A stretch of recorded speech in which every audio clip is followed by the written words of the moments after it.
Alright, we got the video lesson notes for section 2.5, our last section on quadratics here. So this is where we look at the real life applications for quadratics.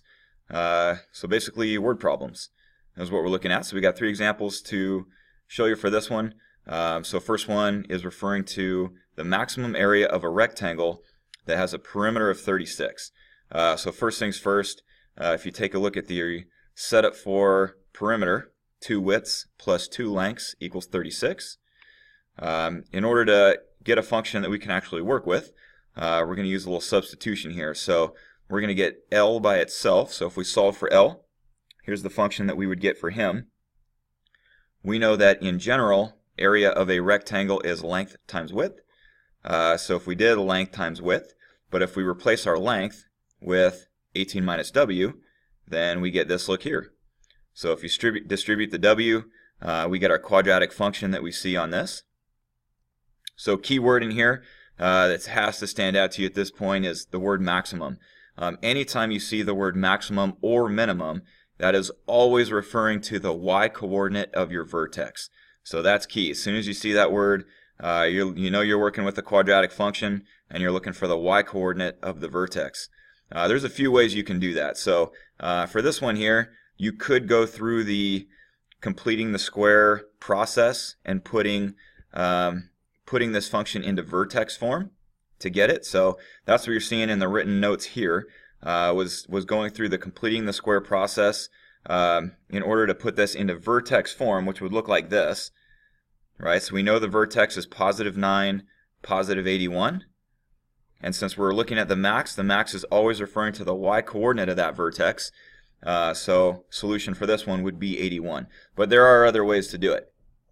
That's just one way of doing it. If you're not a fan of putting something into vertex form, then there are some other ways. One way would be if you're going to do this by hand.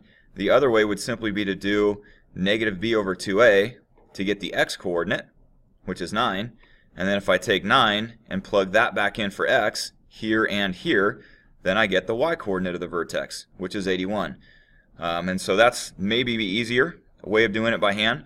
There are certain cases where you're not allowed to use a calculator, but there are certain cases where we are allowed to use a calculator. So let me show you the calculator way of doing this as well. See if I can pull this up for you here. So looking at this calculator, if I were to start by I'm going to go to y equals, and I'm going to graph the function that we're working with right now. So I type that into y equals. I'm going to hit graph. I did have to play with my window a little bit to make sure I had a good looking window to see the parabola that I'm looking for. But real simple, right here under calc, if you hit second calc and we go to maximum, they're going to ask you a couple questions. We know the max value is right about here, but they first want to see a left boundary, so I'm going to hit left just a few times just to set a left boundary. Then it says right boundary, so I got to hit right a few times and establish a right boundary, and you see the lines that are coming in. All that's doing is telling the calculator that I want the max value within that area of the graph. And so for the last part that says guess, you just hit enter, and right there you can see the y-coordinate is 81, so that is our max height, or the solution for this one that we're solving right now. So let me get out of there for a minute. Alright, so that's just another option. That's when you have the calculator available, that's another way that you can do it. So example number 2. For this one, again, you can read the problem itself, but for the first part, for part A, they're asking for max height. And again, that keyword for max tells you that you are looking for the y-coordinate of the vertex. Keep in mind that this has a negative a value. So, which is why we're going to get a maximum. If your a value is positive, then the question would be referring to a minimum, not a maximum. So in this one, we can start out by just getting that max value. And again, the easiest way to do this by hand, if you're not able to use a calculator, if it's a non-calculator part of a test or something like that, easiest way is just to do negative b over 2 times a, and that gives you the x-coordinate. So that's what you're seeing right here. So that's how they got the x-coordinate.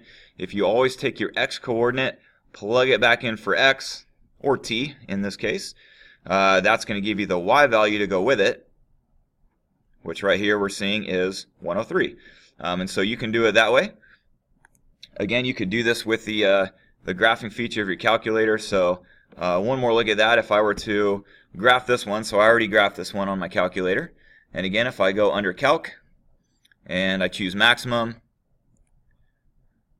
and they're going to ask me those same few questions. Hold on, I got to find my cursor here. There it is. So we know it's right about here. They're asking me for a left boundary, so I'm going to hit left a couple times, set up my left boundary. I got to go right a few times, set up my right boundary, hit enter, and there's the y coordinate at 103. So again, there's our max height. Come back to that in a minute. Second part of this, so now they're saying, what about the length of time after we have a height of 50? So keep in mind, they are giving me a y coordinate right now, right? Height was a y value, so you got two options for this. The way to do it by hand, if you weren't using a calculator, would be to sub in a 50 right here, and then just solve this quadratic, probably with the quadratic formula, because you have somewhat complicated numbers here. So just sub in the 50, subtract it over, so that the whole thing equals 0, and then solve using the quadratic formula. That's one way of doing it. The other way would be with a calculator. Notice this one does say a second time. So what I'm going to do is I'm going to graph y equals 50. So you're going to see this kind of a look right here. It's going to intersect our graph twice. So this would be the first time we had a height of 50. This would be the second time that we had our height of 50. So the one on the right is the one I'm going to be looking for. So let me show you really quick how you would do that in the calculator.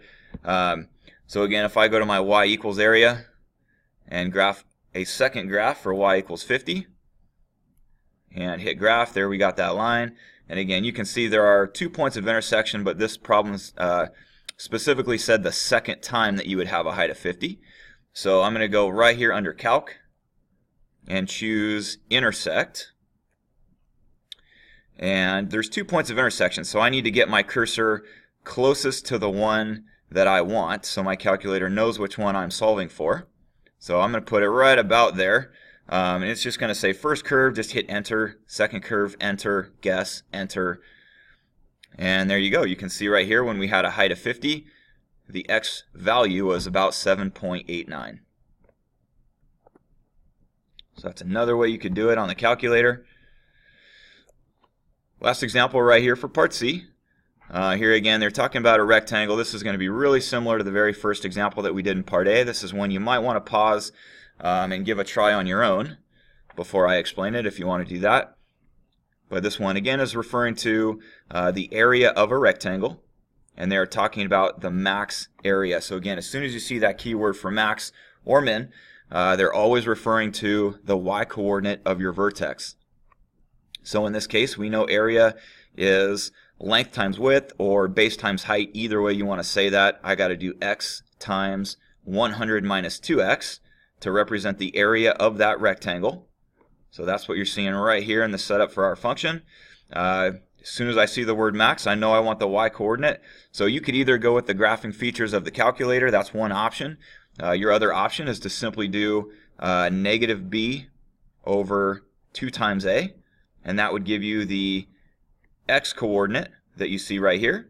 And if you take your x coordinate and plug that back in for x here and here, you're going to come out with the y coordinate. And that's what you're seeing right down here at the end of this. Y coordinate would represent the max. So do keep in mind that you can't state this as an ordered pair.